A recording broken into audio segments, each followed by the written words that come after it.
Boom, we are live, ladies and gentlemen. Thank you for joining us today. Now, you hear all about those who have made 100x gains. We have been the proud recipient of making a few of these, let's call them lucky plays. One of the things I wanted to go over today was some of my research. I've taken a few days off. Always nice to do. I've been reading and often listening to books, and I wanted to recommend this one for those of you that are out there that like reading or listening. They do have the audiobook version. It's called 100 Baggers. Now, this actually goes over the last 100 years of ideas that have brought over 100x return. And it kind of weaves the thread of what I find a really interesting thesis of how you get there. And one of the quotes from the book is basically, buy right and sit tight. There are a number of moments where you get whipsawed through the market. They drag you up, they drag you down, and more importantly than where you are today, it's where you are or where you end up, usually around 10 years from now. So I just kind of wanted to preface this really quickly. This is from the book, The 100 Baggers of the Last 50 Years. They go over the number of companies that it took to get there, the number of years that it took that company to get there. Franklin Resources did it in 4.2. You got some 5 years, 7 year, 8, 9 years going on. And the majority of them were actually between 16 and 30 years, where if you put $1 in, you get $100 back for every entry you made. Now, the crypto space has been absolutely monstrous in its production of returns. Bitcoin alone this year has done almost 13 to 14x. I think Ethereum is up at 16 to 20 now. Avalanche did 33 times its gain into the top there. Band was like 85x. So in the crypto sector, we're actually watching 100x take place in that 4 to 5 year period.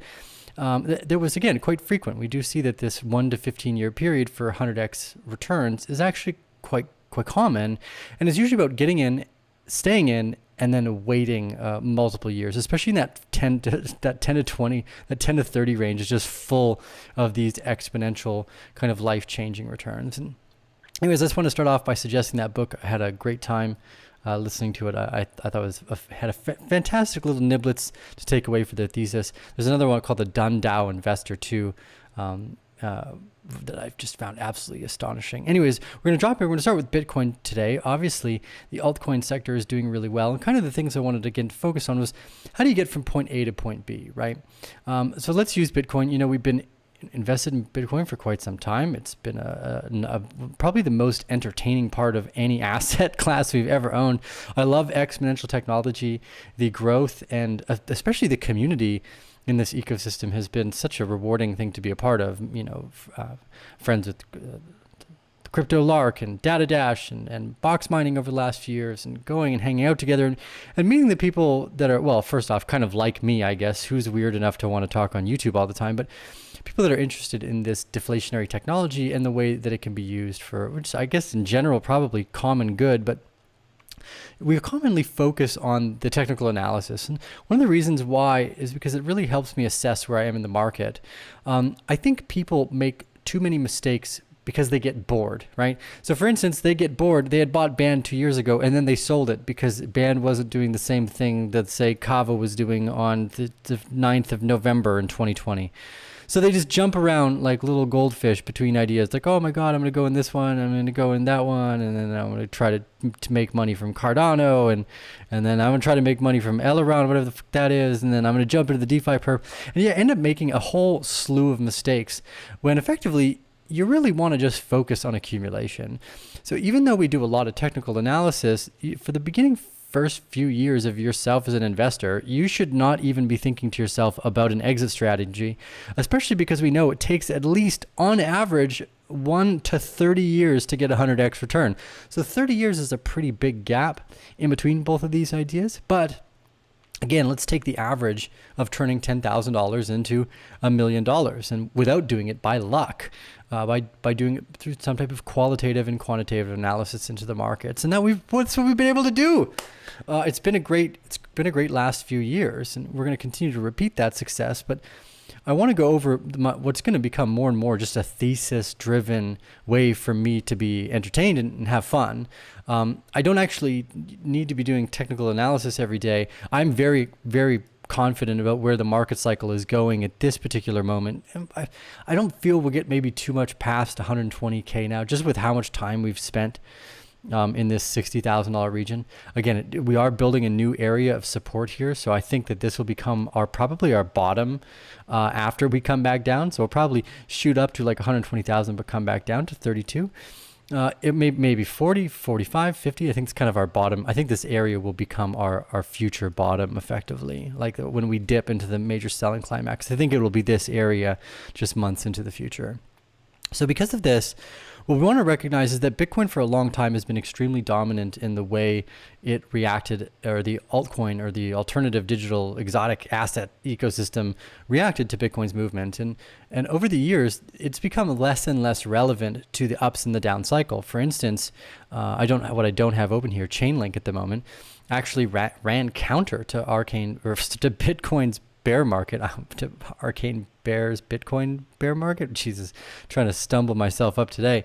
And because of that, because we have this kind of separation of the,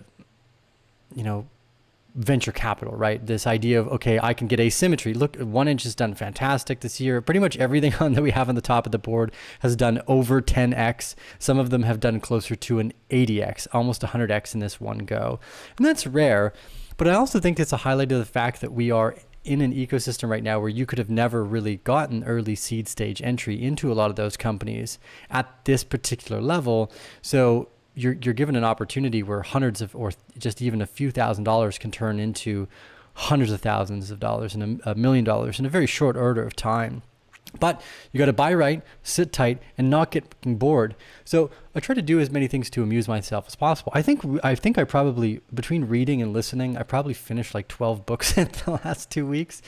I took some time off. I definitely needed it. And I feel right as rain back, home here in one of the most beautiful places on the planet where I can wake up, do morning yoga and meditations. It's brilliant.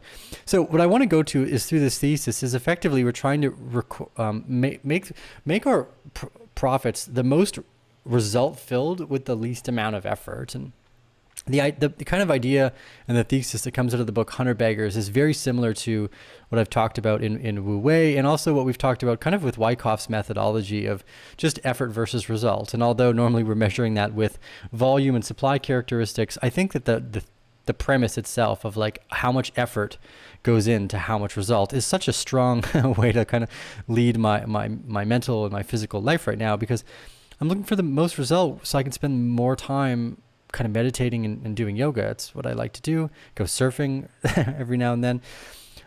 So this has done really well for us up to this point. So everything in the technical market looks great. Again, I think we're going much higher still, and we're seeing what I think we went over this in our previous video, but this kind of inverse head and shoulders that's moving right at the top of the box here. This looks like a beautiful finality of a trading range to me. I do suspect that in a very short order, you're going to have a jump up above 63,000, maybe even a back test of 58, and then it's just going to rocket to like 85 grand. And we talked about this rocket movement to 85 grand back in the beginning of February. And again, people get bored, right? They get like, oh my God, Bitcoin went down and then it went up and then it went down and then it went up again. It's like, is it ever going to do anything? It's like, holy crap, guys, we've been, look how much it's done. So don't get bored when you're writing your thesis. And this is why I suggest to everyone, read a bunch of fucking books. You've got years here. Prepare for that. Okay, Ethereum also building strength above the top of its trading range. We've kind of made conjecture about this being a phase C again here, where we're looking for, again, just a supply test. These are not springs kind of this way, this far on in the story. I think the real spring for our accumulation took place back in here in March 11th, the day that the WHO officially declared the pandemic and borders started locking down and countries around the world went in lockdown. This was peak fear. This is where the bull market started. Every day since then, we have been closer and closer to euphoria. This was a real literal spring that we had back here. What we're witnessing now when we're in these partial reaccumulation ranges are not really springs. These are technically supply tests. Like if you do your homework, these are what's known as like an LPS, or just a test in general. And what we end up doing is kind of back testing the supply of the previous areas we were in. So I do believe we're kind of in the finality of the test for both Ethereum and Bitcoin before they give us that last bit of broken market insanity.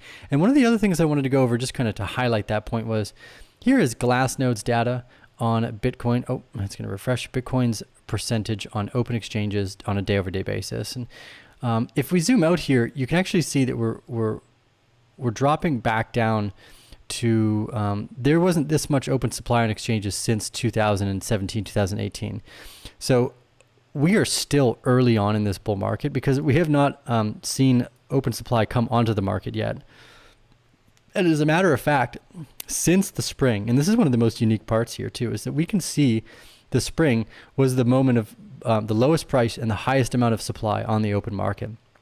Every day since then, that supply has been dropping. And again, very noticeably here, the last drop of Bitcoin's price, look how much got moved off the exchanges. The biggest pretty much single like chunk percentage drop over the last 48 hours from April 4th to April 7th, basically. It's at 48 to 72 hours, around 0.5%, which is an enormous amount of Bitcoin. Let's see, is this 57? How many was that? It doesn't say. Okay, it doesn't matter. Doesn't need to say. But a big chunk of Bitcoin has been taken off the open market, and when that happens, it creates volatility in Bitcoin's price. But now that we know that I'm not bored, which is important, and I hope you're not bored. Things like Avalanche, Band, the rest of our thesis are venture capital. They will move kind of on their own regardless of what Bitcoin does. Yes, Bitcoin's dominance in the market has done fantastic because it gives the rest of our thesis of why we want to invest in this technology in the first place, kind of like I guess where the rubber hits the road. We already know that these things work. So what else can they do? So when I'm going over, any number of what we have in our here could be 100 baggers. So we'll go over Avalanche. Avalanche has been just, someone keeps throwing a bunch of open supply in the market, and that makes sense. I'm surprised that they're doing it, technically speaking. But, when you've had open seed stage at 30 cents and we're at $30, like, okay, yeah, that's fair. It's like a 60x return. You might be dumping on the market, but there's also someone that's putting a significant amount of buy pressure too. So when I see this type of action, I know that there's a whale here on the side that's just trying to get rid of this guy who's like keeps selling into him. He's like, yeah, I'll buy it up. And then the guy's like, yeah, price is up. I'll sell it back down. And you can see there's this big battle right now around the $32 area. Like, look how much time we've spent in this $32 area. And we're posting higher lows, generally speaking, right? Higher low, generally speaking, up around into this $30 range. We've hit mostly a higher low scenario. So I think that we're going to see a really big explosion. There's so much buying pressure that we've seen come into Avalanche. And it seems like it's pretty much one person. And they're selling onto the open market. And I think we've seen them kind of show up and do it too. Whoa. Slow down. Someone's dropped a super chat. We'll take a look at that in a little bit. So Avalanche has been really slow to this game, but it's building, again, a nice solid base. Sadly below the trend line, a long-term trend line. But still, we've been trying to poke through that multiple times now. We've tried to jump through that. So there's a lot of buying pressure, but it's just equal amount of selling pressure right now. So kind of boring, but remember, our goal here is not to get bored and think about, 5-10 years and these 100x returns. Okay, Band, again, oh, look, it's boring, right? But our initial entries in Band here were first off, secondary to the open market because I had not known what Band was yet until the bull market had started. And I didn't want to jump in at the previous high. So we made most of our entries around the $7 area. And it's been dragging upward slowly at around 130%. Just kind of bang, back testing all this supply and getting higher each time. Again, you have these kind of higher lows that come through with frequency here. There's definitely acquisition at this level still. FTT, I'm a huge fan. Go to arcanebear.com/FTX. First off, guys, if you have not signed up for FTX yet, do so. Whether you're an American citizen or not, we go to arcanebear.com/FTX. I fucking love this exchange. Not a paid ad, nothing like that. I really like it. In terms of management, I've fallen in love with FTX because they just offer so many unique ways to have collateral and different trading accounts. They're brilliant. FTX has made the best wealth management platform out there, period. Binance is basically a child's toy compared to FTX. So if you haven't yet, go sign up and don't be a baby. Switch over to start using it. I promise, if you switch, you will enjoy your wealth management Like so much fucking more. Okay, anyway, that's that. It does take a little bit of getting used to. Like you got to know how to play with perpetuals. You can buy stock. Just mess around with there, get in it. You'll absolutely love. And look, 1% of all the fees will be donated to the world's most effective charities. And if you hold the FTT token, you can actually vote on that. Anyways, it's kind of besides the point. I really like the FTT token. I've been adding to my position since $32, and I've been adding to the position every time it's pulled back into this secondary LPS as well. I believe we're actually witnessing a rising gradient bottom reaccumulation pattern, which means if you compare what Binance token did, and I think FTX is a fucking way bigger player than Binance. In my mind, like Binance has done great, but they suck at producing, like they just kept running off and making new products and never fixing their internal product. Like the Binance exchange is kind of garbage for anyone who really wants to manage a portfolio. So FTX, I believe, filled that spot. And the FTT token, as a native exchange token, if we look at what Binance token did, this could very well go to like say $200 on the next cycle. So 2 to 3 times gain still from where we are today. But again, please take in mind that we are very high up in this market already. The best time to be accumulating was back in the beginning of the bull market when you had FTT token down at $4. Now, I was late to getting to the market with some of these other plays, but nonetheless, I still think there's room for value and to acquisition and long-term plays. Like I feel very confident. I drop 10 grand, maybe 100 grand into FTT. I walk away from the next 3 to 5 years. I'm coming back to a great play. So I feel really confident about that. While we're on the note of exchanges, 1inch was a great performer this week as well. We were going over a few of these in a private den, 1inch, Solana, FTT. We saw this nice spring here, enormous amount of supply come into the market, which is always a great sign. Even more supply than we saw in the primary shakeout, which is always a healthy feeling for me. Makes me feel more confident about that moment as well. And we saw, again, these big, sharp LPS checks. And I think it's likely because of, and I'm not a big news guy. We all know that. I could try to ignore the news. But when you see companies that are obviously making steps forward in the way that they kind of produce their community, 1inch has given out multiple airdrops now, and they keep building these and adding these new ideas. So I didn't actually know this, but apparently 1inch was just a MVP from a hackathon at ETH Global in New York in 2019. Since then, it's evolved in this unique ecosystem of decentralized protocols. So they've got this, the aggregation protocol, right? The fast, efficient, secure, atomic transactions by utilizing a wide range of protocols. So again, what I found interesting here is that you have Uniswap, you have SushiSwap, and 1inch has provided this unique aggregate where they're actually providing cheaper services than the front end use of Uniswap, right? And they've been faster to bring their product to market. I'm not sure why. Now that could be because of the way these are forming. Like for instance, the 1inch token can be used inside of the DAO, which means you can vote. Kind of what we were talking about with FTT token on there. You can vote for how the 1inch stakers are rewarded in their liquidity in their mining pools. You've got they've been adding I think the 1inch labs and both 1inch Foundation are basically nonprofit organizations that allow the software engineers to develop outside of that. So this is 1inch has the sharpest and best executing teams I've had the pleasure of meeting. And look at the technicals here. We've been following this for the last 2 to 3 weeks. It was appears to be a very nice reaccumulation after decline. And now this first kind of sign of strength, serious amount of volume coming in for that sign of strength as well. Ultimately, I'm bullish on 1inch. I started building a position around here. Not lucky with my dates, but if you'll remember, you can go back to my Instagram, like, hey, I'm buying a bunch of Solana and FTT, and well, 1inch was on that basket as well. M-Stable, another play we're interested in, still riding along the bottom of the support line. I haven't added much more to my position here, but I did just because it dropped down into our value area here below our point of control. Solana has been great. Great performer as well since I first made my entries around $15, right in the middle of this point of control. Again, for those of you that are studying with us, you'll see how clearly like a repetition of these kind of rising rising channels and the breakouts of these very powerful reaccumulation ranges once they come into fruition. I don't think Solana is done here yet either.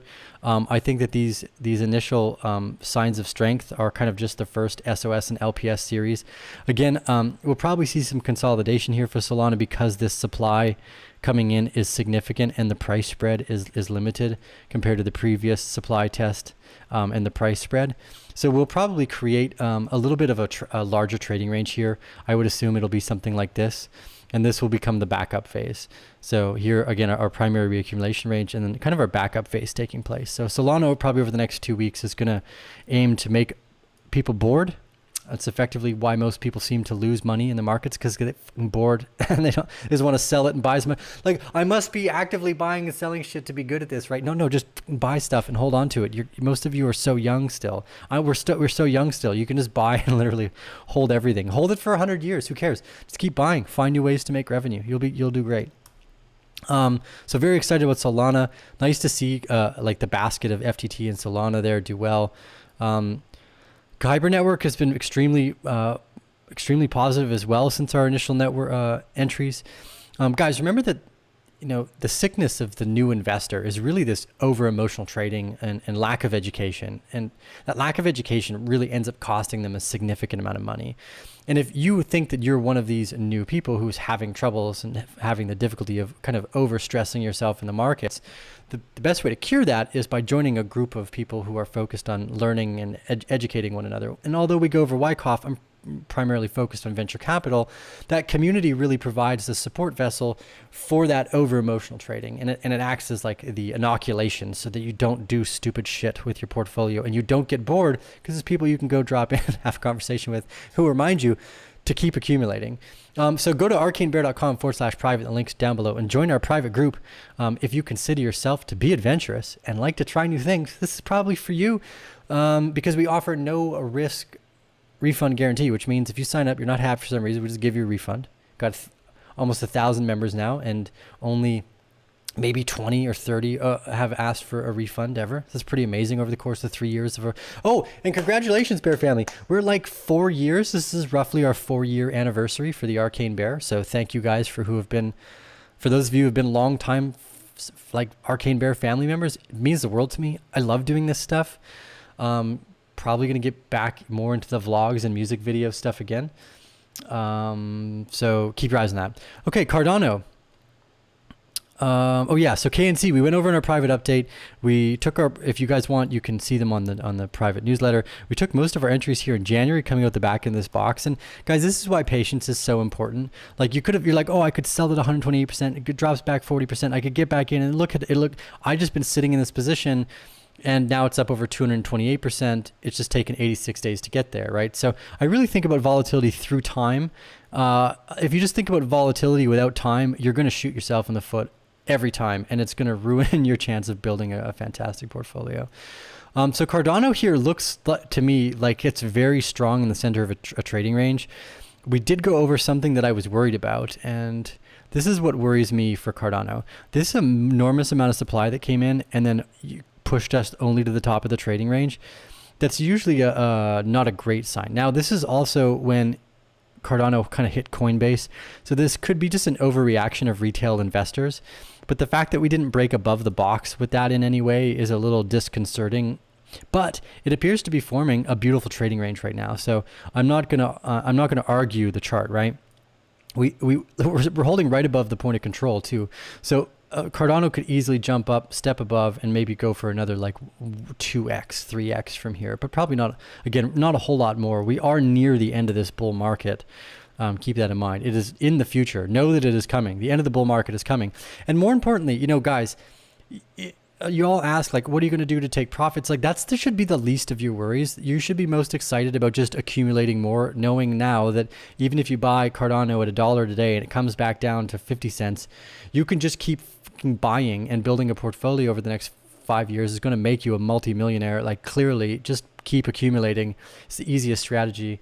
And then double down on your homework, your fundamentals, your research, your technicals, so that you can know when that market cycle is starting. You can be confident about where you are in that market cycle, and then you can enjoy the ride. I usually take off like 3 to 5 years of operating capital so I can continue to build my businesses, grow, read books, and drink tea. I'm a pretty simple guy. I like meditating and dancing around fires. Like, my budget is pretty low.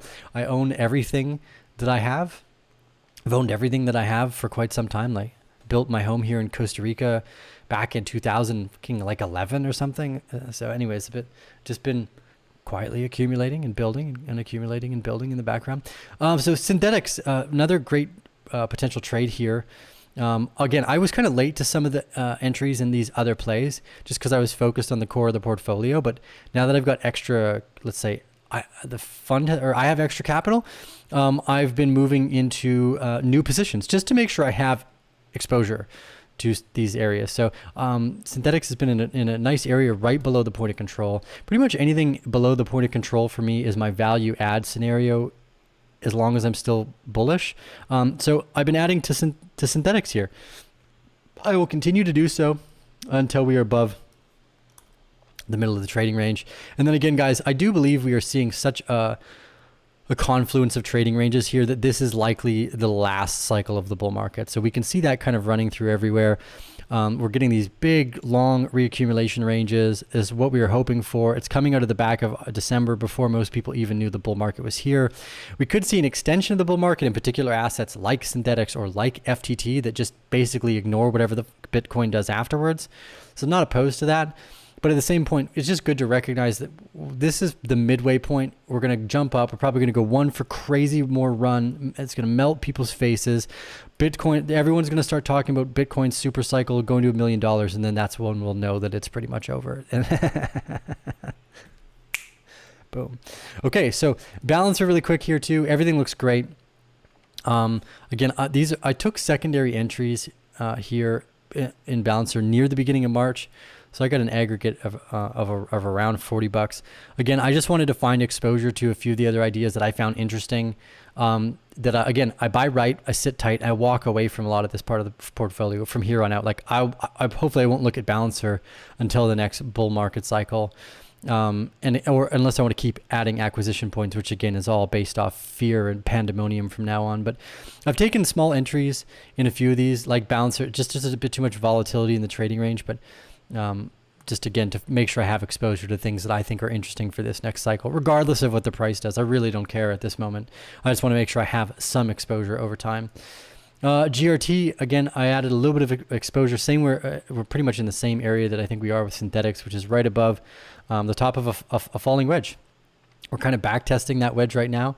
I do believe we're going to run up. We'll see how strong GRT is. There's an enormous amount of supply, and this is how we know the bull market is almost over. There's an enormous amount of open GRT that will come into the market, and it's valued at like some billions of dollars, but I don't know what they do or where they're getting any revenue generation from. They probably have none at whatsoever at a fucking all. So we're living in an imagination land from South Park there. This is total nonsense. We're going to have to expect that there's going to be a correction, especially in the exotics of around like 80%, most likely. GRT will definitely be one of those. But nonetheless, I have a position here. Just again, I would rather have exposure regardless of the volatility at this point, and walk away from it. So that's what I've done. Kava as well. There's kind of nice inverse head and shoulders that took place. And what it looks like a widening megaphone pattern to me coming out of the back end of January. We do have that multi-month frequency starting to take place. It's going to be really interesting to see. Again, we see a bunch of, or at least I see what I believe to be a bunch of confounding factors that are all leading to this, like that kind of boom, that last rocket ship cycle. And we can see it in the way a lot of these are being built right now. Flow too, in a nice trading range, stubbed up against. We could be seeing weakness for flow here. This could be a distributional event, but it's way too early for me to say. I would really, just because of how bullish so many things look, I don't want to jump to conclusions and go, yeah, this is an upthrust after distribution for Polkadot. It seems more sensible to me that this is your first kind of like micro SOS, and here's your backup phase against the creek, right? Like you got your creek running down, it drops, it's down here. You're trying to get this back up against the creek. Very common to want to see that one, that retest of the creek back into that bucket. And you also have this rising channel line around the bottom here. So ultimately very bullish on DOT here too. I believe that this was a micro SOS. We're retesting the long-term support line, and I think we're going to get a nice run. And then after that, guys, I'm just like, again, we're probably near the end of this. Yes. Oh yeah. Elrand. Why did I have this on my screen? Oh yeah, I believe Baloo brought this one up, and Wu Trade too was another one that we'd added to the portfolio. Now, Blue brought that one to the table, and I just kind of like quickly pointed out here. You can, if you guys want to like leave some of the breadcrumb research here, this is a way to do it. Okay, next thing. Awesome. That's it. This is my general market sentiments. Everything looks fantastic. Everything still looks bullish. I stand by my thesis. Man, fucking, I feel grateful that it's been so rock solid. I have not been bored. I've all done amazingly well here in this bull market. For those of you that are asking, I'm not in Puerto Rico. I am in Costa Rica, very different country, but nonetheless. Remember to follow us on the social media channels below. Alex Ramanovic says, could you please cover Phantom or FTM? It's faster and cheaper than BSC, ADA, and Avalanche. It offers DeFi and NFTs. FTM sponsors Gasly, Formula One, builds on blockchain, Afghan Railway Authority, $1 billion market cap. Thank you. Okay. So I don't know anything about FTM other than I've seen the name a bunch over the last few years. Did not have it in my basket. I have not looked at this chart. So we're jumping in here blind. And let's take a look here. Let's clean this up.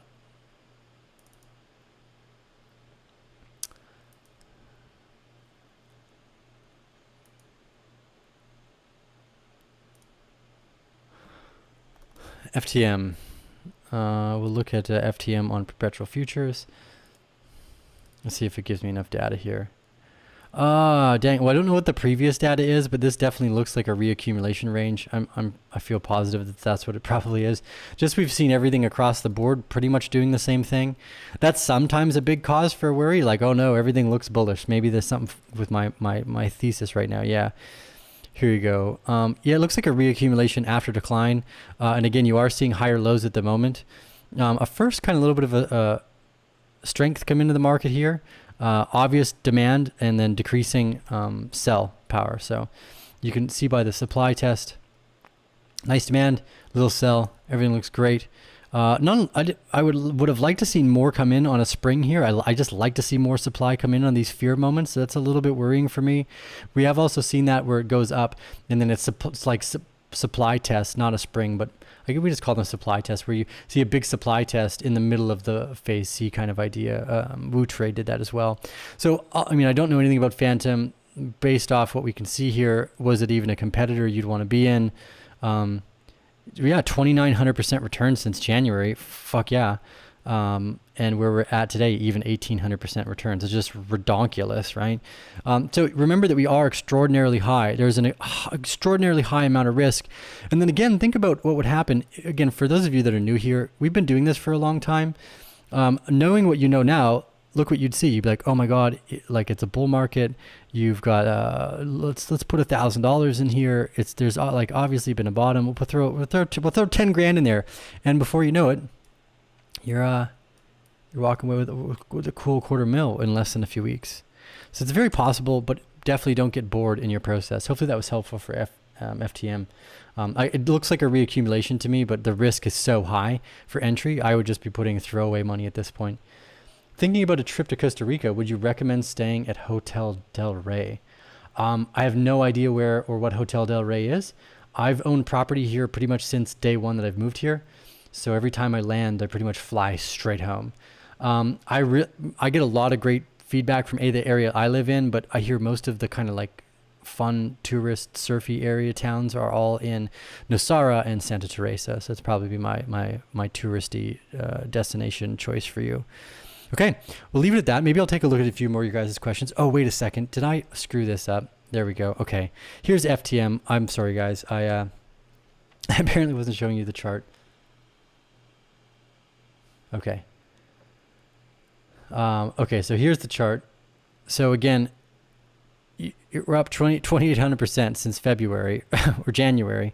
We're in a very risky position because of that, because we're so high up, right? There's an enormous room for downside at this moment, which again makes us not a great entry point, but it does look like we are going to form a type of reaccumulation pattern here as well. I just wouldn't take a big position here for any way, shape, or form, unless they're like discovery positions, or again, these just kind of exposure for venture capital.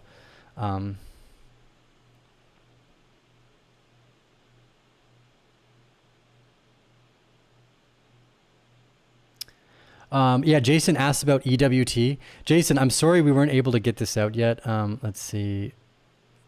I want to give a shout out to Rasher. He helped. Where was this one? No, I lost it. Yeah, we did. Oh, there it is. Rasher, EWT.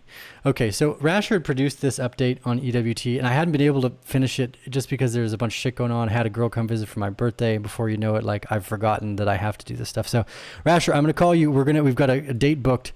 Let's go over this. So Rasher did this great update on Energy Web Token. Again, he's showing his accumulation patterns, where we are in the reaccumulation pattern.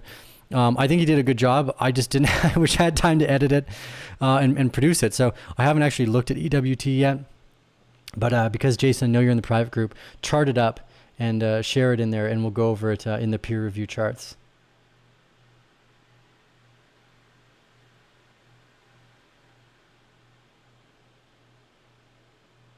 Okay, well, we'll leave it at that. Thank you guys all for joining the Arcane Bear today. This is Tio. I've had a great time with you. I guess I could just chat here for a minute. Let's see. Which portfolio do I need to become a millionaire in a few years with 50,000 euros?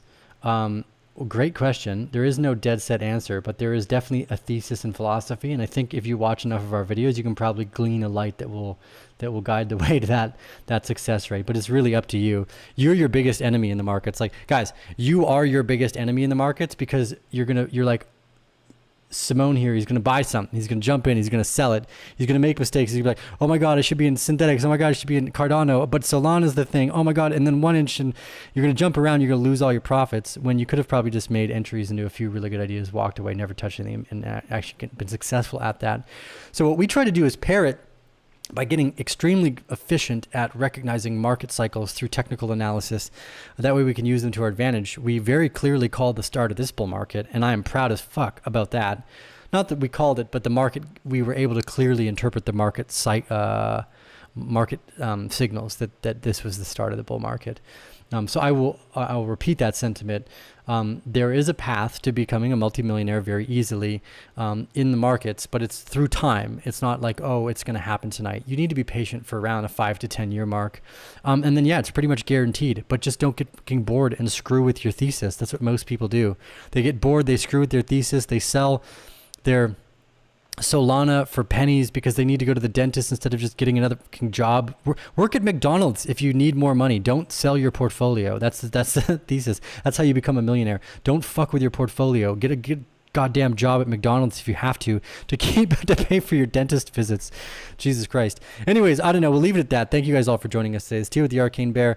Oh yeah, you guys had asked about me wanting me to. Well, look at how crazy my hair is. Yeah, I see why one of you guys mentioned my hair. It's probably because I did that or something. Okay, well, let's play a little bit of the flute here. We'll go to youtube.com. Drone in F sharp. Let's see here. Ambient track drone. We'll go with this. And then what we'll do is you guys always like when I play a little bit of music, and you're big fans of it. So that's what I'm gonna do. I'm gonna play a little bit of music to kind of like end today's video. Let's see here. Okay, yeah, there we go. So this is a native flute. I love playing music. It's one of my favorite things to do. You can't see the other side of the studio right now, or I'll show you afterwards, or maybe now. You guys probably want to see more vlogs and stuff, hey? Like, who cares about the charts all the time? Like, everything's amazing here. But anyways, here's the rest of the recording studio. Got my drum kit over there. All the blue towels. We were at the beach yesterday. Here we go. Anyways, go back to the flute. We're playing this native flute. This is like for the hardcore bear family members.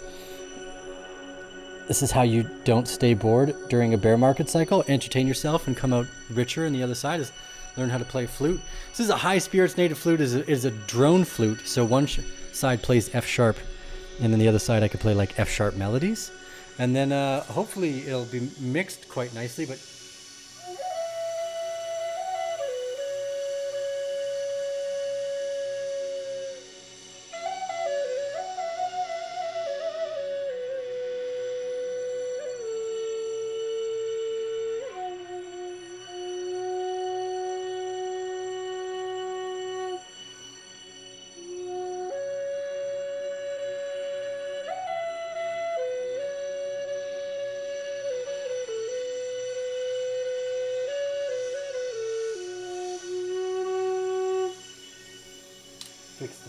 fix this a little bit. So let's just make sure it's like perfectly in tune. Yeah.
Okay, boom.